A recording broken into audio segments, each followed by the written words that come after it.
He started as a cadet with the Arcadia Police Department. He's probably the youngest chief that Arcadia's had in many a year, maybe ever. I think this is probably your first public appearance. It is. It's a true pleasure for me to introduce Arcadia's new Chief of Police, Bob Guthrie. Thanks, Pete. A little bit of what my vision is for our police department, kind of where we're at, where we come from a little bit, and then where we're going, and how that correlates, I think, to our Chamber of Commerce here. I started with the Arcadia Police Department back in 1989, the day after I graduated from high school. I grew up in the West Covina, Baldwin Park area. Through the years, I've had the opportunity to work with some very, very good people, many of whom have retired, up to and including our most recent Chief of Police, Bob Sanderson, a fantastic mentor of mine. The last three chiefs have come up through the ranks, which makes places in the ranks for other people to get promoted and move up through the ranks. And we benefit from the institutional memory of a long-time employee. I'm in the business of developing people. What's at the heart of this is investing and then reinvesting, much like you do in your businesses or we do in our business community and our people. If we take the time to formally and structurally develop the very best police officers and police civilian employees that we can provide you, and then get out of the way and let them do their work, then our city stays productive, it stays safe, and it stays prosperous, especially for our business community. On the Chamber's website, their mission deals with developing and maintaining a strong and prosperous business community within the city of Arcadia, but also includes the idea and reality that we want to be fiscally and economically productive and secure and strong here.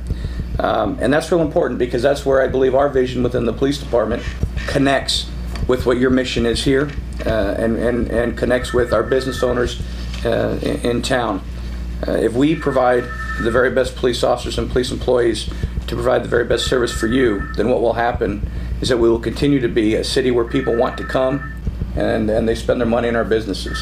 That in turn results in a stronger fiscal foundation for all of us in the future in the city. You don't have 82 police officers out there like we used to. We have arguably 10 to 15% less than 20 years ago. Our contingent is 72, and of that we have about 20 management command staff. But what we do have is a smarter, more efficient, better way of determining where we should be. For Arcadian size, I don't have to tell you guys this, but we have collectively a breadth of venues here that no other city in our area has. That's our size. No other city has. So there's a unique policing strategy that we have to have here that mirrors that of larger cities, but at the same time wants to provide the service level that the smaller hometown and deep-rooted cities expect from their police department. 10 years ago, Scott, when I was working in our community services office, we had a good business watch program, at least to the extent that we kept businesses informed. Then we also had the community services office in the mall, where we had a lot of interaction with business owners. The changing dynamic is that we don't have a spot in the mall.